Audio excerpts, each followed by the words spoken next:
نحمده ونصلي على رسوله الكريم اما بعد فاعوذ بالله من الشيطان الرجيم بسم الله الرحمن الرحيم رب اشرح لي صدري ويسر لي امري واحلل عقدة من لساني يفقهوا قولي فاعرضوا، تو انہوں نے منہ موڑ لیا، اعراض برتا، بے رخی اختیار کی، یعنی ناشکری کی، شکر ادا نہیں کیا۔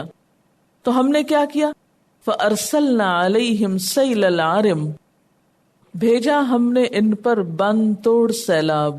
سیل العرم، عرم عرمت ان کی جمع ہے، پشتے یا بند کے لیے استعمال ہوتا ہے۔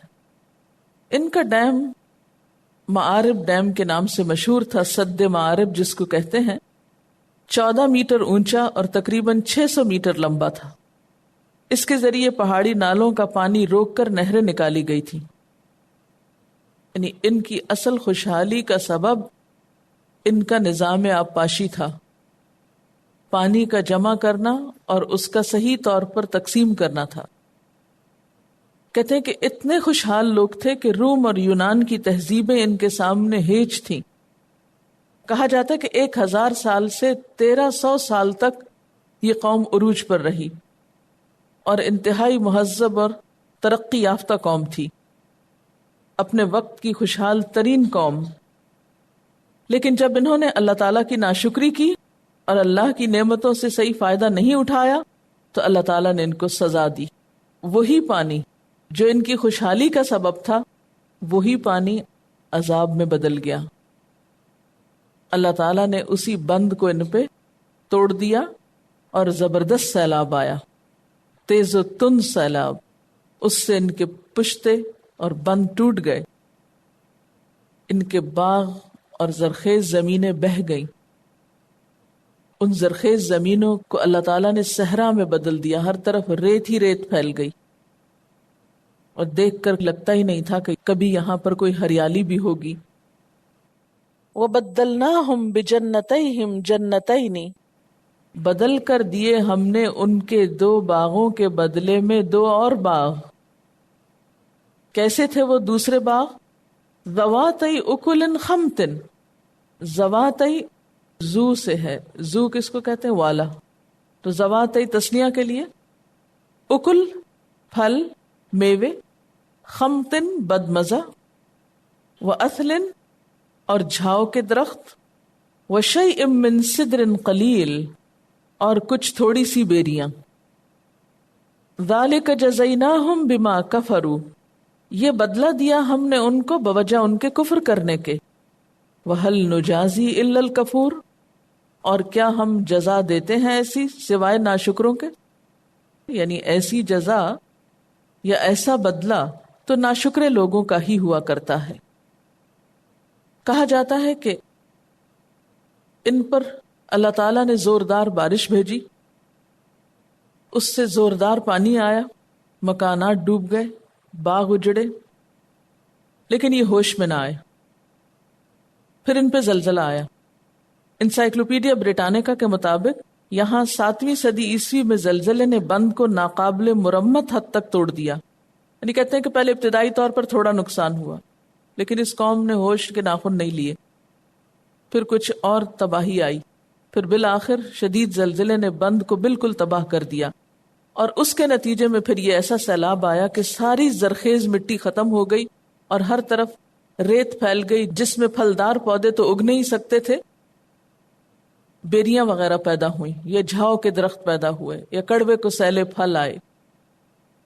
اب دیکھیے کہ سورۃ النحل میں بھی ایک بستی کی طرف اللہ تعالیٰ نے کچھ انہی الفاظ میں اشارہ فرمایا ہے۔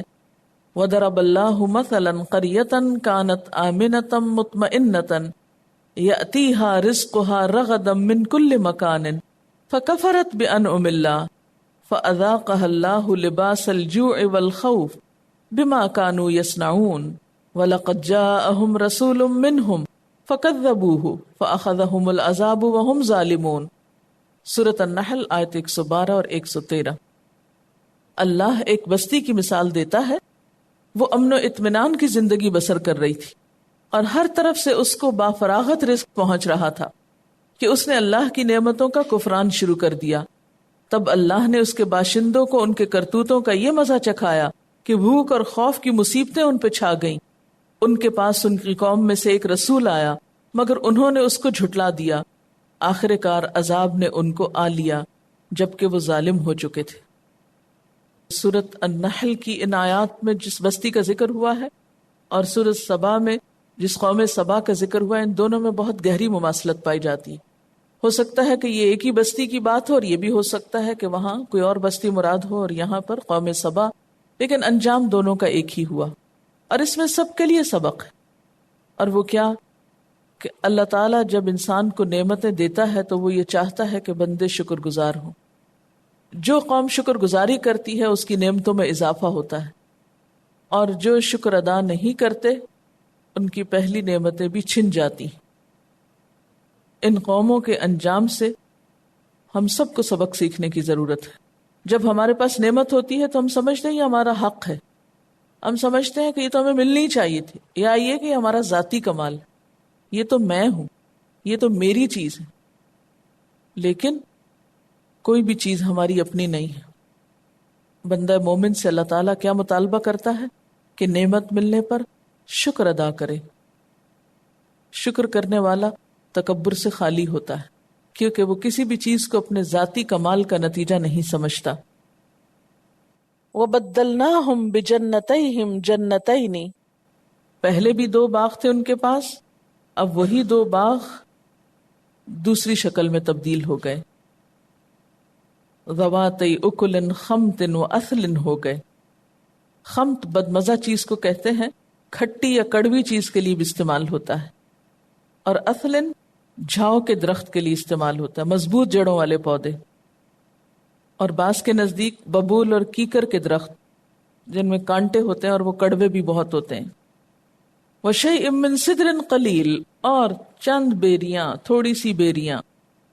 ذَلِكَ جَزَيْنَاهُمْ بِمَا كَفَرُوا، یہ بدلہ ہم نے ان کو دیا بوجہ اس کے کہ انہوں نے کفر کیا۔ اور یہاں کفر بمانا ناشکری کے ہے، یعنی یہ ان کی ناشکری کا بدلہ تھا۔ وَهَلْ نُجَازِي إِلَّا الْكَفُورَ، انسان کی ناشکری کی سزا کس کس شکل میں انسان کو ملتی ہے؟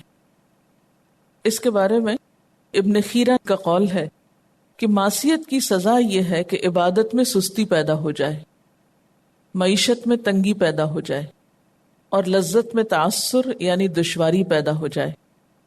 اور اس کا مطلب ابن خیرہ نے یہ بیان فرمایا ہے کہ جب اس کو کوئی حلال لذت نصیب ہوتی ہے تو کوئی نہ کوئی ایسا سبب پیدا ہو جاتا ہے جو اس لذت کو مقدر کر دیتا ہے، یعنی کسی بھی خوشی کو انجوائے نہیں کر سکتا، یعنی کسی بھی خوشی پہ خوش نہیں ہو پاتا۔ ہر رنگ میں کوئی بھنگ پڑ جاتی، ہر پرلطف چیز بے لطف ہو جاتی، بے مزہ ہو جاتی۔ نعمتوں پر شکر ادا کرنے والے ملنے والی نعمتوں کو انجوائے بھی کرتے ہیں، اور ناشکری کرنے والے، منہ موڑنے والے، اگر ان کو نعمت مل بھی جائے تو اس نعمت سے صحیح طور پر فائدہ نہیں اٹھا سکتے۔ وَجَعَلْنَا بَيْنَهُمْ وَبَيْنَ الْقُرَى الَّتِي بَارَكْنَا فِيهَا قُرًى ظَاهِرَةً وَقَدَّرْنَا فِيهَا السَّيْرَ سِيرُوا فِيهَا لَيَالِيَ وَأَيَّامًا آمِنِينَ، اور ہم نے ان کے اور ان بستیوں کے درمیان جن کو ہم نے برکت عطا کی تھی نمایاں بستیاں بسا دی تھیں، اور ان میں سفر کی مسافتیں ایک اندازے پر رکھی تھیں۔ چلو پھرو ان راستوں میں رات دن پورے امن کے ساتھ۔ برکت والی بستیوں سے مراد شام کی بستیاں ہیں، یعنی ہم نے ملک سبا یمن اور شام کے درمیان لبے سڑک کئی بستیاں آباد کر دی تھیں۔ بعض مفسرین نے ان کی تعداد 4700 بتائی ہے۔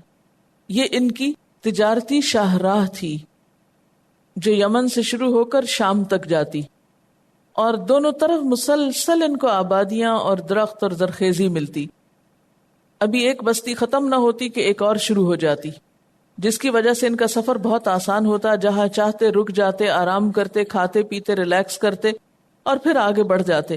گویا یہ سفر نہ ہوتا، ایک پکنک ہوتی، یعنی سفر بھی بہت خوشگوار ہو گیا تھا ان کا۔ اور چونکہ ایک بستی کے بعد دوسری بستی آتی تو عموماً راستے میں ان کو ویرانے نہیں ملتے تھے کہ لوٹ مار ہوتی، سفر کی ایسی مشقتوں سے بھی بچ جاتے۔ اب دیکھیے کہ ترقی کا انحصار سڑکوں پر بھی ہوتا ہے، آمد و رفت کے اچھے ذرائع پر بھی ہوتا ہے. تو اللہ تعالیٰ نے ان کے سفر میں بہت سہولت پیدا کر دی تھی. ان کا تجارتی نظام اس لیے بہت پھلا پھولا، وہاں کی اشیاء پروڈکٹس ان کے پاس آتی، یہاں سے ان کی طرف جاتی. ان کے اور شام، جس زمین کو اللہ نے بہت برکتیں دی تھی، اس زمین سے گہرے روابط تھے، تو وہ برکتیں ان تک بھی آتی تھی. یعنی خاص طور پر اس راستے کا ذکر کیا گیا، حالانکہ ان کی تجارت سمندر کے ذریعے بھی ہوتی ہوگی، لیکن خاص طور پر بابرکت زمین کی طرف اشارہ ہے کہ اس سے یہ لنک تھے، تو وہ برکتیں ان کی طرف بھی آتی. وَجَعَلْنَا بَيْنَهُمْ وَبَيْنَ الْقُرَى الَّتِي بَارَكْنَا فِيهَا، وہ بستیاں جن میں ہم نے برکت رکھی، یعنی فلسطین کا علاقہ، شام کا علاقہ، اس کے درمیان اور ان کے درمیان ہم نے قرن ظاہرتاً کئی ظاہری بستیاں بنا دی تھیں سڑک پر. وَقَدَّرْنَا فِيهَا السَّيْرَ، اور ہم نے ان بستیوں کے بیچ میں جو مسافت کا اندازہ تھا وہ بھی بہت زبردست رکھا تھا. سفر کی مسافتیں اندازے پر رکھی تھی. ایسا نہیں ہوتا تھا کہ ایک بستی کے بعد دوسری بستی اتنی دیر سے آئے کہ انسان تھک جائے اور دوسری کے بعد تیسری فوراً آ جائے اور پھر بہت لمبی مسافت ہو. نہیں، یوں لگتا تھا جیسے بہت پلاننگ کے ساتھ یہ ساری ہائی وے جو ہے تشکیل دی گئی ہو. ایک آبادی سے دوسری آبادی کا فاصلہ متعین اور معلوم تھا. ان کو پتا ہوتا تھا اس کے بعد کون سی بستی آئے گی، کتنے منٹ میں آئے گی، کتنی دیر میں آئے گی، کس بستی سے کیا مل جائے گا، کہاں آرام کیا جا سکتا ہے، کہاں کون سا کام ہو سکتا ہے. تو یہ سارا سفر ان کے لیے بہت خوشگوار ہو گیا. سیرو فیہا لیالی و ایامن، اور یہ سفر دن اور رات کو دونوں طرح ہو سکتا تھا. یعنی رات کا اندھیرا بھی ان کے لیے پریشانی کا سبب نہ بنتا اور دن کی دھوپ بھی نہیں، کیونکہ سڑک پر درخت جو بہت ہوتے تھے. سیرو فیہا لیالی و ایامن، اہل عرب عموماً رات کو سفر کرتے تھے کیونکہ دن کو دھوپ بہت ہوا کرتی تھی، لیکن ان کے لیے تو رات دن یہ شاہراہ آباد تھی، ہر قسم کے خطرے سے محفوظ تھی، زاد راہ کی مشقت سے بھی بے نیاز تھے. جس گھڑی چاہتے سفر شروع کر سکتے تھے، کوئی روک ٹوک نہ تھی، ہر طرف امن ہی امن تھا. لیکن ان کو یہ امن راس نہ آیا، انہوں نے ناشکری کی، ناقدری کی. فقالو، پس کہنے لگے، ربنا، اے ہمارے رب، باعد بین اسفارنا، ہمارے سفر کی مسافتیں لمبی کر دے. وظلموا انفسہم، انہوں نے اپنی جانوں پہ ظلم کیا. فجعلناہم احادیثا، تو بنا دیا ہم نے ان کو کہانیاں، باتیں. ومزقناہم کل ممزق، اور انہیں بالکل تتر بتر کر ڈالا. ان فی ذلک لآیات لکل صبار شکور، یقیناً اس میں نشانیاں ہیں ہر اس شخص کے لیے جو بڑا صابر و شاکر ہو. اب یہ جو فرمایا فقالو، تو انہوں نے کہا، اب اس میں مفسرین دو رائے ظاہر کرتے ہیں. ایک تو یہ کہ کسی نے اپنی زبان سے کہا، اور دوسری رائے یہ کہ زبان حال سے کہا، اپنے عمل سے یہ کہا. اگر زبان قال سے کہا ہو تو وہ کس طرح ہو سکتا ہے؟ جیسے بنی اسرائیل نے من و سلوہ پا کر دال ساگ کا مطالبہ کیا تھا، تو انہوں نے بھی کہا ہوگا، یا اللہ ہم یہ سفر کر کر کے اب بور ہو گئے، یہی روز نظارے دیکھتے ہیں اور یہ تو فوراً ہم پہنچ جاتے ہیں آرام سے. کوئی ایسا سفر ہوتا کہ جس سے پتہ چلتا کہ سفر کیا ہے. بعض اوقات انسان جب دولت کے نشے میں مست ہو جاتا ہے اور اس کو بہت آسانیاں مل جاتی ہیں تو ان آسانیوں اور نعمتوں کی قدردانی بھی ختم ہو جاتی. اور بعض اوقات انسان زبان کا ذائقہ بدلنے کو یا اپنی گفتگو کے موضوعات بدلنے کو نادانی اور لا علمی ناسمجھی میں بھی ایسی باتیں کر جاتا ہے، اور اسے نہیں پتا ہوتا کہ منہ سے نکالی ہوئی بات کس طرح پوری ہو جائے گی. بعض اوقات ایسا ہوتا ہے کہ انسان دوسری قوموں کا مذاق اڑاتا ہے کہ دیکھو وہ فلاں قوم کہتی ہے کہ سفر بڑے مشکل ہوتے ہیں، اتنے دن کھانے کو کچھ نہیں ملا، پینے کو کچھ نہیں ملا، راستہ بھول گئے، یہ بھلا کیسے لوگ ہیں، یہ کیسی باتیں کرتے ہیں. تو آپ کو معلوم ہے جب انسان دوسروں کی مصیبت پہ ہنستا ہے تو اس مصیبت میں خود مبتلا ہو جاتا ہے. تو اگر قالو کو واقعی ان کا قول کہا جائے تو اس کی دو تین یہ شکلیں ہو سکتی ہیں کہ ناسمجھی میں ایسی بات کی، یا ازراہ تفنن کہی، ازراہ مذاق کہی، یا اپنی بوریت کو مٹانے کے لیے موضوع بدلا، جو کچھ بھی کیا. لیکن جب انہوں نے ایسا کیا تو اللہ کا عذاب ان پہ آیا. اور اس سے بڑھ کر انسان چاہے زبان سے کچھ بھی کہے، لیکن اصل گواہی اس کے عمل کی گواہی ہوتی. بنی اسرائیل بھی کہتے تھے سمعنا و عصینا، زبان سے، پیچھے آپ پڑھ چکے ہیں. بنی اسرائیل کا یہ قول کہ سمعنا و عصینا زبان سے بھی ہوتا تھا، لیکن عملی طور پر اس سے بڑی گواہی سامنے آتی تھی. تو یہاں بھی بنیادی طور پر دیکھا جائے وَظَلَمُوا أَنفُسَهُمْ کا معنی یہی ہے کہ انہوں نے اللہ تعالیٰ کی نافرمانی کی اور ناشکری کی، اور اس طرح اپنے آپ پر خود ظلم کیا اور اللہ کے عذاب کو دعوت دی. تو اللہ تعالیٰ نے ان پر کیسا عذاب مسلط کیا؟ فَجَعَلْنَاهُمْ أَحَادِيثَ، ہم نے ان کو باتیں بنا دیا. باتیں کیسے بنتی ہیں؟ کہ ان کی ساری ترقی اور ان کی ساری تہذیب محض کہانیاں بن کے رہ گئی، صرف یادیں اور باتیں. عام طور پر ایسا ہوتا ہے نا کہ جب کسی قوم پر بہت خوشحالی آتی ہے تو اس خوشحالی کے قصے زبان زد عام ہو جاتے ہیں. کوئی مثال ہے اس کی آپ کے پاس؟ کسی بھی قوم کے اوپر جب خوشحالی آئے تو اس خوشحالی کے قصے لوگوں کی زبان پر عام ہو. آپ کو پتہ ہے کہ عرب ممالک کو جب تیل کی دولت ملی تھی اور ان کے حالات بدلے تھے، تو ہر دوسرے شخص کی زبان پر کیا ہوتا تھا؟ انہی کے قصے. پھر آپ دیکھتے ہیں کہ ان میں سے بعض سے جب وہ نعمت چھنی تو وہ پھر مزید قصے بن گئے. تو اس قوم کا عروج اور زوال دونوں لوگوں کے لیے بس کہانی بن کے رہ گیا. دنیا سے وہ خود مٹ گئے، باقی کیا رہی ان کی کہانیاں. وَمَزَّقْنَاهُمْ كُلَّ مُمَزَّقٍ، اور ہم نے ان کو بالکل تتر بتر کر ڈالا، متفرق اور منتشر کر دیا. ایسا کیوں ہوا؟ ایسا اس لیے ہوا کہ جب سیلاب آ گیا، بند ٹوٹ گیا، سیلاب کے ساتھ آنے والی مٹی نے اور ریت نے زمین کو برباد کر دیا، زراعت ختم ہو گئی. تو اس زراعت کی جو آمدنی تھی وہ بھی ختم ہو گئی، زمین کو چگاتی نہ تھی. لوگ وہاں کس طرح رہ سکتے تھے؟ لوگوں کو لازماً وہاں سے نقل مکانی کرنی پڑی اور پورے ملک عرب میں پھیل گئے.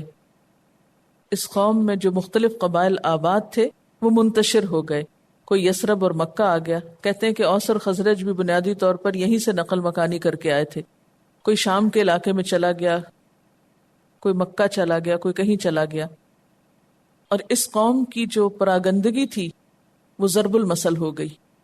آج بھی اگر اہل عرب کے کسی گروہ کے انتشار کا ذکر کیا جاتا ہے تو کہتے ہیں کہ تفرقوا ایدی سبا، ایسے بکھرے جیسے قوم سبا بکھری.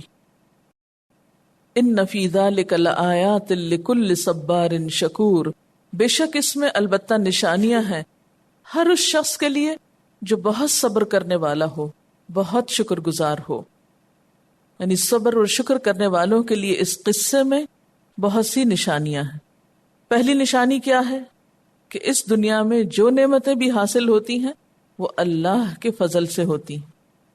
اس لیے انسان کو ان نعمتوں کو پا کر غرور نہیں کرنا چاہیے، اللہ تعالیٰ کو ہی یاد کرتے رہنا چاہیے. پھر یہ کہ انسان کو جو نعمت بھی ملتی ہے وہ کسی حق کی بنیاد پر نہیں ملتی، بلکہ امتحان کے طور پر ملتی. اللہ تعالیٰ بندے کو نعمت دے کر یہ دیکھتا ہے کہ بندہ اس کو پا کر کیا کرتا ہے. مجھے یاد بھی رکھتا ہے کہ سب سے پہلے مجھی کو بھولتا ہے. پھر یہ کہ اس امتحان میں جو قوم ناکام ہوتی ہے اللہ تعالیٰ دنیا میں بھی اس کو دوسروں کے لیے نشانہ عبرت بنا دیتا ہے.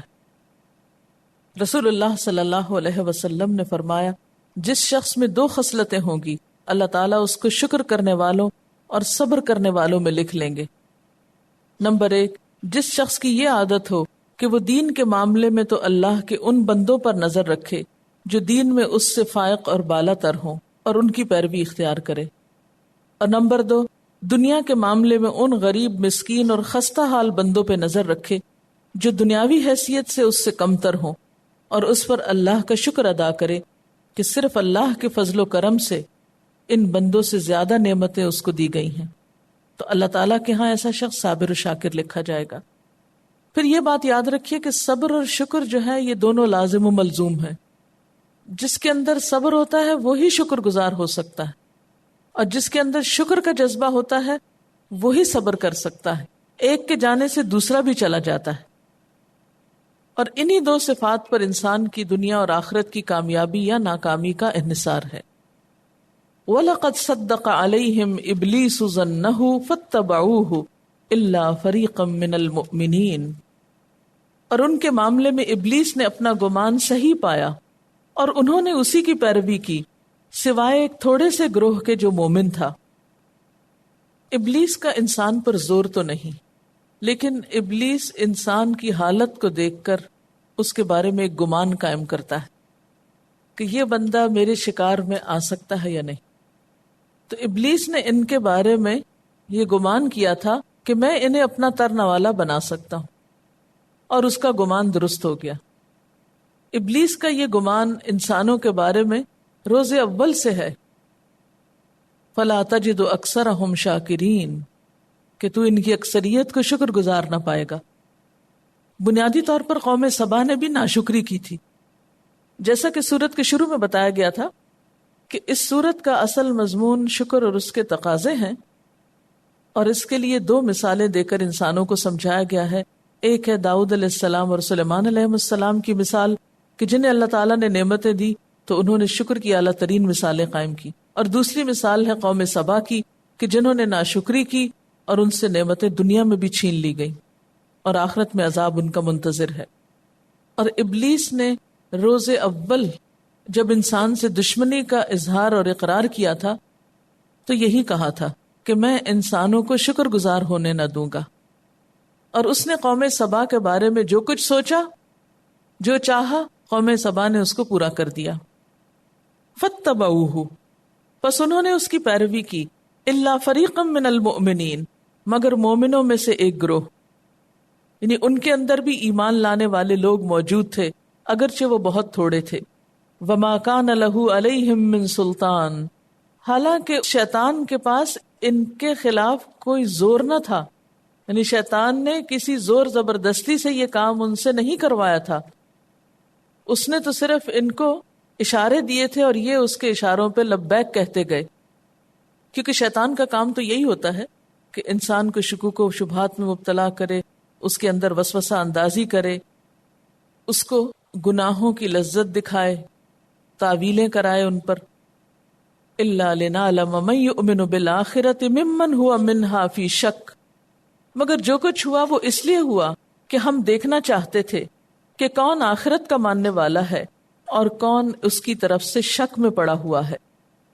وَرَبُّكَ عَلَى كُلِّ شَيْءٍ حَفِيظٌ، اور تیرا رب ہر چیز پر نگران ہے۔ وہ اچھی طرح جانتا ہے کہ ابلیس صرف ان لوگوں کو گمراہ کر سکتا ہے جو پہلے سے اس کے اشارے کے منتظر بیٹھے ہوں، جو خود گمراہ ہونا چاہیں، اور جو خود نہ ہونا چاہیں ابلیس ان کا کچھ نہیں بگاڑ سکتا۔ آپ دیکھیں کہ دونوں واقعات میں کچھ مماثلتیں ہیں، ان مماثلتوں کو تلاش کیجئے۔ داؤد علیہ السلام کو اللہ تعالیٰ نے اپنے پاس سے فضل عطا کیا تھا، پھر اس فضل کی کچھ تفصیل کہ ان کو نرم لوہا دیا گیا، اچھی آواز دی گئی، کام کرنے کا طریقہ سکھایا گیا، قدر فی السرد، اور نیک اعمال کی طرف متوجہ کیا گیا۔ پھر ان کے ساتھ ساتھ سلیمان علیہ السلام کے لیے ہوا کو مسخر کیا گیا، ان کے لیے تانبے کا چشمہ جاری کیا گیا، جنات کو مسخر کیا گیا، اور انہوں نے دنیاوی ترقی کے بڑے بڑے سامان پیدا کیے۔ ان کو بھی یہی تلقین کی گئی، اعملوا آل داود شکرا وقلیل من عبادی الشکور۔ اس کے مقابلے میں قوم سبا کو جو علاقہ دیا گیا، خاص طور پر اس میں زراعت کی ترقی دی گئی، باغات ہی باغات تھے۔ اس سے ایک بات یہ پتہ چلتی کہ ہر شخص کو ملنے والی نعمت دوسرے سے مختلف ہو سکتی۔ کسی کو نرم لوہا ملا تو کسی کو بہتا تانبا ملا، کسی کو آواز اچھی ملی تو کسی کو پرندوں کی بولیاں سمجھنے کی صلاحیت بخشی گئی، اور اس کے لیے ہواؤں کو مسخر کیا گیا، تو کسی قوم کے لیے پانی کو مسخر کر دیا گیا۔ ان کو اللہ تعالیٰ نے ایسا طریقہ سکھایا کہ انہوں نے دنیا میں پہلی دفعہ اتنا زبردست ڈیم بنایا، ان کی زراعت نے ترقی کی، طرح طرح کے پھل، بہترین آب و ہوا اور دنیاوی نعمتیں ان کو بھی ملی اور صدیوں تک محیط رہیں۔ ان کو بھی یہی کہا گیا تھا، کلوا من رزق ربکم واشکروا لہ، وہی نصیحت جو پیچھے داؤد اور سلیمان علیہ السلام کو کی گئی، لیکن انہوں نے اس نصیحت پہ کان نہیں دھرا، فاعرضوا، نتیجہ کیا ہوا؟ ان سے نعمتیں چھین لی گئیں اور دنیا میں ان کو نمونہ عبرت بنا کے رکھ دیا گیا۔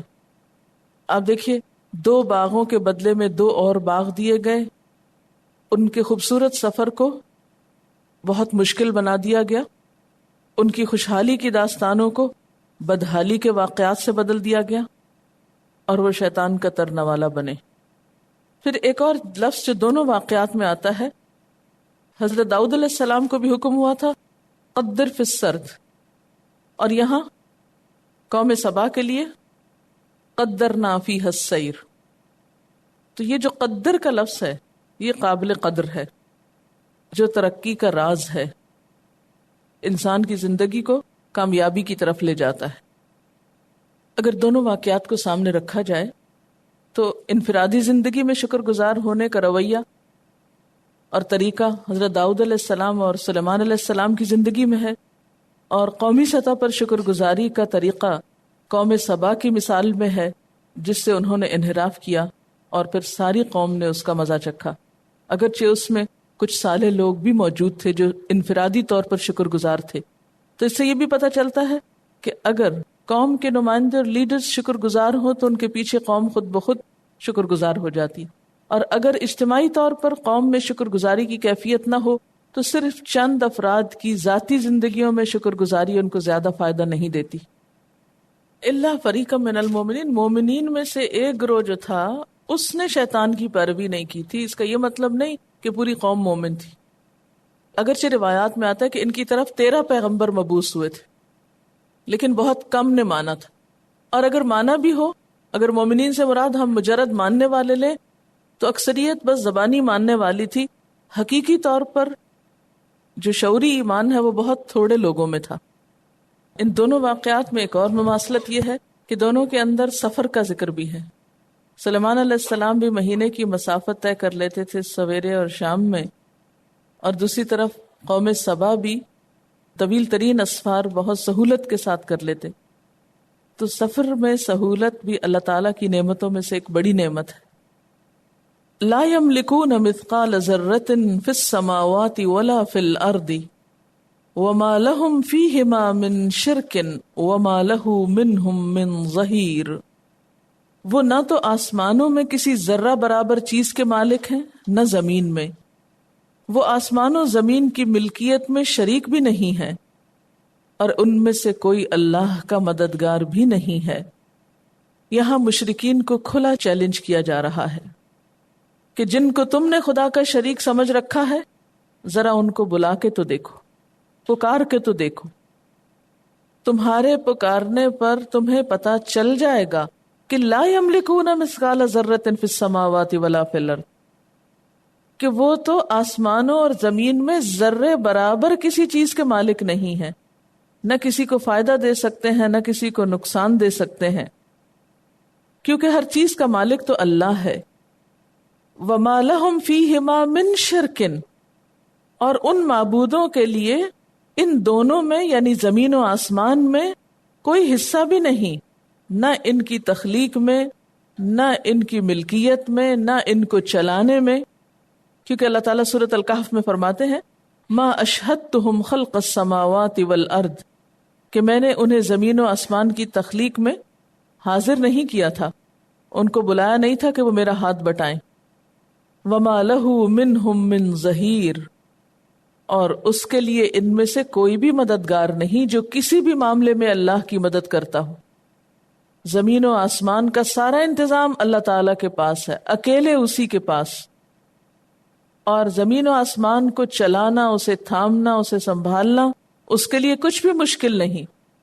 وآخر دعوانا ان الحمد للہ رب العالمین۔ سبحانک اللہم وبحمدک، نشہد ان لا الہ الا انت، نستغفرک ونتوب الیک۔ والسلام علیکم ورحمۃ اللہ وبرکاتہ۔